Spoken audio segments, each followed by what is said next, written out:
Okay, welcome to the Deep Dive. We're the show that, takes a whole bunch of sources and tries to pull out the really key stuff to get you up to speed fast. And today, we're jumping into a topic that, well, it might seem a bit complex, maybe niche at first, but trust me, it's actually reshaping how money works globally. And it could be affecting your daily life, and we probably don't even realize yet. That's exactly right. Huh. Yeah, our deep dive today, it's all about these things called stablecoins, and also the really big implications of some new laws, particularly something our main source, which is an interview, calls the Genius Act. The Genius Act. Yeah, so our mission really is to unpack what stablecoins actually are, how they're kind of quietly changing money itself, payments, and also how this new regulatory stuff is shifting power, behind the scenes in finance, which, yeah, could potentially impact your privacy, maybe even your economic freedom down the line. Okay, right, let's dig in then. Stablecoins. Still sounds a bit like future tech or something. What are they exactly? And how are they different from, say, Bitcoin, which people might know more about? Sure, so at their core, stablecoins are assets on a blockchain. They have some things in common with Bitcoin, like you can send them anywhere in the world pretty easily, almost like an email once you get the hang of digital wallets. Okay. But here's the main difference. They're centralized. Unlike Bitcoin, they're actually issued by a specific company, an issuer. And the big promise, the core idea, is that one stablecoin token is supposed to always equal $1. Always $1. That's the goal. The idea is it's backed one-to-one by a real dollar held somewhere by that company. Got it. So like a digital IOU for $1. Yeah. You give them the dollar, they give you this token. Right. But, okay, the interesting bit from our source material is that these companies, they're not just letting those dollars sit in a pile, right? That wouldn't make much business sense. Oh, absolutely not. No, that's kind of where the clever part comes in, or maybe the genius part, as the source calls it. Right. These issuers, they take the dollars people deposit and they invest them, mostly in really safe short-term stuff like U.S. Treasury bills, and they earn interest, the yield, on that. Our source actually calls it free ride debt, or having a zero cost of funding. It's basically like full reserve banking, but, with this investment twist, and it's incredibly profitable. Get this. Tether, which is the biggest one, market cap around $165 billion. They apparently reported profits of something like $26 billion in just one quarter. $26 billion in a quarter. Yeah. Our source points out that based on that, they're more profitable than giants like BlackRock and Citibank combined. Staggering. Yeah. Just unbelievable profit. But okay, this brings up that point about full reserve.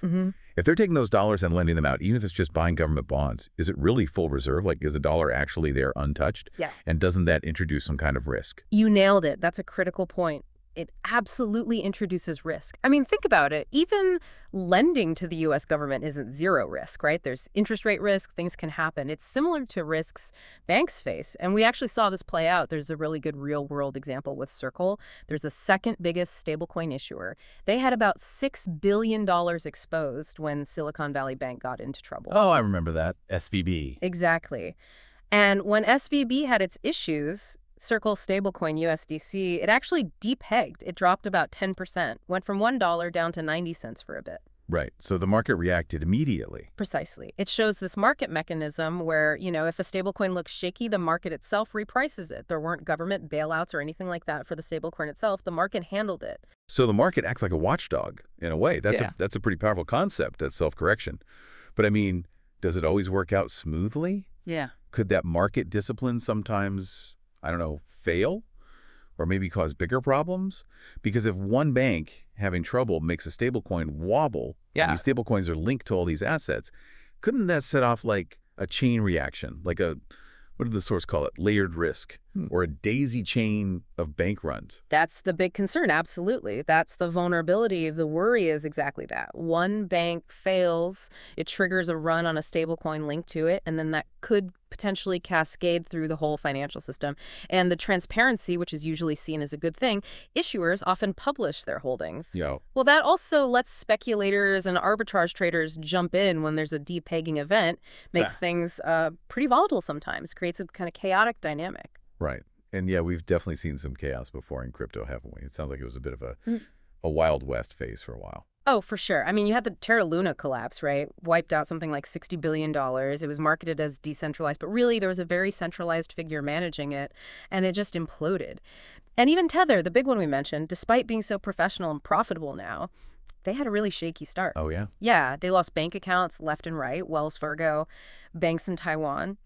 Ended up with just one bank in the Bahamas for a while. At one point, they had this $850 million hole because a payment processor they used, called Crypto Capital, got seized. Mm. Our source actually suggests that back then, a lot of people thought Tether was maybe, a bit of a scam. A scam that just got really big. Kind of, yeah. That it hit escape velocity, as the source puts it. Hmm. Mostly because of network effects. Like, Binance started using it heavily as a trading pair. It just became too integrated into the crypto ecosystem to fail easily. And that sort of forced it, or allowed it, to professionalize into what it is today. Wow. So it went from being seen as questionable to this massive profitable entity through sheer adoption.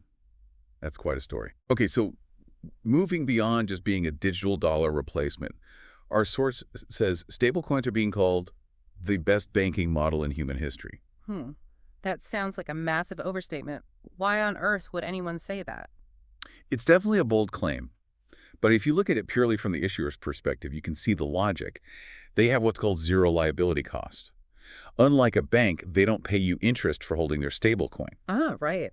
And they don't have the same headaches as banks, like managing withdrawals on demand constantly or dealing with the complexities of settling payments between banks. Operationally for them, it's incredibly lean and efficient. But then, thinking bigger, if these stablecoins become really interchangeable with regular bank money or even cash, then they start to fundamentally change what we even think of as base money in the economy. And this does something weird to the money supply too, right? That was fascinating. You give your bank dollar for a stablecoin, the issuer takes that dollar, buys a treasury bond, putting the original dollar back out into the world, but now the stablecoin is also circulating. So it's like you've doubled the money chasing the same stuff. Essentially, yeah. It's like creating $2 equivalents where there used to be one. It's quite something. Wow. So it's almost like magic, financially speaking. $1 turns into 2 units floating around.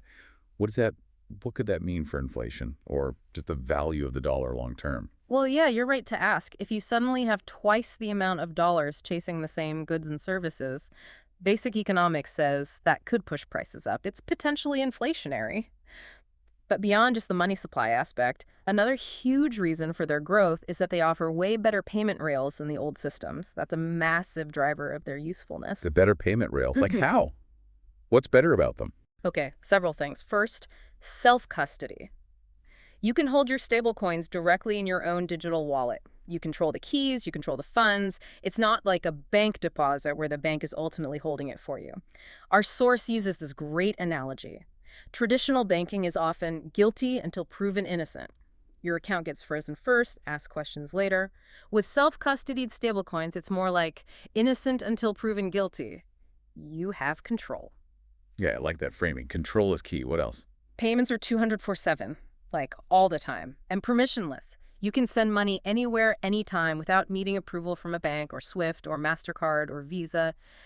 Think about paying international workers. The source gives this example, paying contractors in the Philippines, Vietnam, India. With stablecoins, it's apparently super low friction, almost instant, and you don't worry about accounts getting shut down randomly. Yeah, that cross-border payment headache is real. Exactly. And for merchants, they just need a QR code. Stick it on a sign. Done. No need for those expensive point-of-sale terminals and contracts. It really shows how people adopt currencies based on how useful they are, The network effect, the reduced friction, sometimes matters more than just storing value. That makes total sense. It's about actually using the money easily. And then there's this other layer, programmable money. That sounds even more futuristic. Yeah, this is where it gets really wild. Programmable money means you can embed rules or logic directly into the money itself. You can also create digital tokens representing real-world assets like a piece of real estate maybe. But a more immediate example given is like automatically receiving yield on your stable coins daily, programmatically, and maybe even setting it up so that dollar yield automatically converts into Bitcoin for you. Wait, so you could have a dollar that just sits there and generates Bitcoin for you automatically. That's the idea. A dollar that works for you in the background, converting its earnings into another asset you want, all automated. That's genuinely innovative. A self-compounding asset-converting dollar. Yeah. But okay, anything this disruptive, especially touching money itself, is going to get the big players and the regulators interested, right? Which I guess brings us a smack into this genius act. Like, what is this thing? What's in this legislative package? Why is it such a big deal? Right. So the Genius Act, according to the source, it's part of a bigger package. There's also something called the Clarity Act that tries to sort out if a crypto token is a commodity or a security, which is a huge legal gray area right now. And apparently there's also an anti-CBDC Act in the mix. Anti-CBDC, so against central bank digital currencies. Yeah, and it's interesting to contrast the U.S. approach here with what's happening in Europe. Our source describes the digital euro, which is a CBDC, a digital currency directly from the European Central Bank, as potentially heading towards well, the source calls it a full surveillance state nightmare, starting maybe just for banks, but potentially rolling out to everyone eventually. Yeah. Okay, a surveillance nightmare. Strong words. And the U.S. is doing something different. The source called the U.S. model a covert CBDC. How does that work? Yeah, covert is the key word. Taking this step back, the U.S. model seems more indirect. The Federal Reserve, which, remember, is effectively owned by the big banks, is central to it. Yeah. The Genius Act has these really crucial bits. It allows banks, like JP Morgan, for example, to issue their own stablecoins. But these stablecoins would be backed by the reserves those banks hold at the Fed. We're talking trillions of dollars here, about $3.5 trillion in total reserves. Okay. So this allows the Fed to basically turn those electronic liabilities they owe to banks, the reserves, into broad money that circulates in the economy via these bank-issued stablecoins. Right, broad money. So converting those Fed reserves into broad money, what does that actually mean for regular people? Is it more money sloshing around, or does it give the Fed a new kind of control? It's more about control, yeah. Good question. Broad money is basically all the money out there that we all use, cash, checking accounts, etc. By letting banks turn Fed reserves into stablecoins that act like broad money, it gives the Fed a much more direct lever on the money supply actually circulating in the economy. So instead of the Fed issuing a digital dollar directly to you, they let the banks they regulate do it, using the money the banks hold at the Fed. But here's the really critical part, competitively speaking. Okay, like who gets to play in this new game? Exactly. The act apparently makes it illegal for anyone except these Fed-regulated banks to pay interest or yield on stablecoins. Wait, illegal for non-banks? Only banks can offer yield. That's what the source claims, yeah. Only banks with these Fed accounts. Which basically shuts down the business model for most existing non-bank stablecoin issuers, or at least severely handicaps them. It consolidates the whole market massively, giving giants like JP Morgan, who the source kind of paints as the chosen one here, a huge, maybe unbeatable advantage.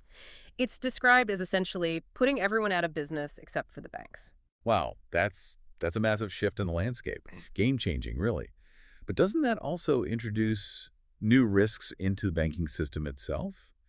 If banks are issuing stablecoins backed by reserves, what happens if there's a run on those stablecoins? Could it drain reserves, create new ways to attack the system? That's a really important question the source raises, too. Yeah, what new vulnerabilities does this create? Potential reserve drains, new attack vectors. It's not entirely clear how those risks play out. And the end goal, according to the source, Yeah.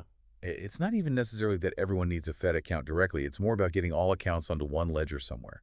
For those, Orwellian draconian features the source mentioned. Like if it's all on JP Morgan's ledger, for example, how does that work? Would I have to use a JP Morgan app or account to use their coin? Well, yeah, probably. To directly use a hypothetical JP Morgan coin and all its features, you'd likely need their app or an account.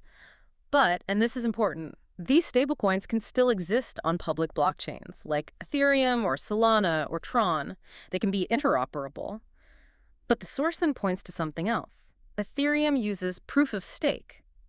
Owning the tokens gives you voting power, influence over the network's rules. Like shares in the network. Sort of, yeah. And big players, ETF issuers like BlackRock, they're applying to stake large amounts of Ethereum. So this creates a kind of race for ownership, for control over the foundational layers, these blockchains. If you own enough stake, you could potentially govern the network, influence its future. Okay, this is painting a picture of massive consolidation, power, information, control, all flowing towards a few key players. And the source gets pretty dark here, suggesting it might already be too late to stop some kind of 1984 scenario. That's a heavy claim. What's the basis for that? Yeah, it's a stark warning. The source argues that the tools, the infrastructure for that kind of control are basically already being locked into place, consolidated by this thing it calls the Big Beautiful Bill alongside the Genius Act. The claim is that this legislation facilitates merging all sorts of government data, health records, IRS data, you name it, onto one massive single ledger. And the key company named as orchestrating this data fusion, Palantir. the big AI and data analytics firm. Palantir. And Elon Musk is involved too, somehow, with his data. That's what the source alleges, yes. That data from Musk's ventures, xAI, SpaceX, Tesla driving data, social media data from S is also being integrated into this central system. And Palantir's reach, according to the source, is already enormous. They supposedly power military operations in the Middle East, crowd control tech in Saudi Arabia, major surveillance systems in the UK, merging defense and health data, plus contracts all over the EU, drones in Ukraine, US border control. So the conclusion drawn is that Palantir, along with potential backdoors from social networks to intelligence agencies, creates this Orwellian data nightmare, as the source puts it, a foundation for a potential global social credit score. A global social credit score, wow. It's even framed as a kind of Marxist workaround, using centralized AI and this massive data set to allocate resources in real time, supposedly more efficiently, without needing free market price signals. That's chilling. AI making huge economic calls based on all our combined data. And BlackRock, the massive asset manager, they seem to be right in the middle of all this too. According to the source, yes, deeply integrated. Their Aladdin AI platform, which is this incredibly powerful system they use to manage trillions in assets, it apparently also powers the AI used by the Federal Reserve and handles the Treasury's fiscal data. Plus, BlackRock sits on boards of like 20,000 companies globally. They have huge ownership stakes in Tesla, Musk, and Palantir, Peter Thiel, and they manage these massive global investment portfolios that can factor in things like ESG scores, carbon credits, connecting financial power with these social metrics. Okay, so what does this all boil down to for us, the listener? The source uses that metaphor. There's a private club, and you ain't in it. What's the evidence presented for this club pulling the strings behind the scenes? Well, the source points to a series of what it calls suspicious transactions and political links. It mentions alleged involvement of the Trump administration with pushing the Genius Act and this idea of a Bitcoin strategic reserve. More specifically, it talks about the Trump family's company, World Liberty Financial, launching its own stablecoin called USD1. And it highlights a weird clause supposedly in the Genius Act that allows the president to hold stablecoins, but not members of Congress. Okay. And there were quid pro quos alleged too. Yes, several connections are drawn. One alleges that Justin Sun, the founder of the Tron blockchain, invested $100 million in that World Liberty Financial token sale. And supposedly after that, an SEC case against him just went away. Another point details a $2 billion investment into the crypto exchange Binance, routed through World Liberty Financial's USD1 stablecoin, coming from sovereign wealth funds in the UAE and Qatar. $2 billion. Yeah. And in that setup, World Liberty Financial allegedly makes around $60 million a year just from the yield on that $2 billion. The source then tries to tie this back to the bigger drama around interest rates between Fed Chair Powell and Donald Trump, suggesting these financial deals are part of larger political power games. So, yeah, the source's ultimate takeaway is pretty blunt. There's a powerful private club making these moves and, quote, you ain't on it. Wow. Okay, what a journey this deep dive turned out to be. We went from just trying to understand stable coins and, how they work, their utility, to seeing how this Genius Act seems to be reshaping financial power, really favoring the big banks, and then ending up in this pretty intense territory about data consolidation, AI, Palantir, BlackRock, and this alleged private club. It's a lot to take in. It really is. Yeah, the source material paints a picture of some really profound shifts happening. Changes in the very nature of money, how our data gets used, and ultimately, who holds the power in the global financial system. It definitely suggests a future where finance, data, and control are becoming incredibly intertwined. So the final thought then, if money itself is changing this dramatically, and these tools for surveillance and control are being built and integrated at such a deep level, what does that really mean for us, for individual autonomy, for economic freedom, especially in a world that might be increasingly run by the sort of invisible club the source describes? What questions does this raise for you?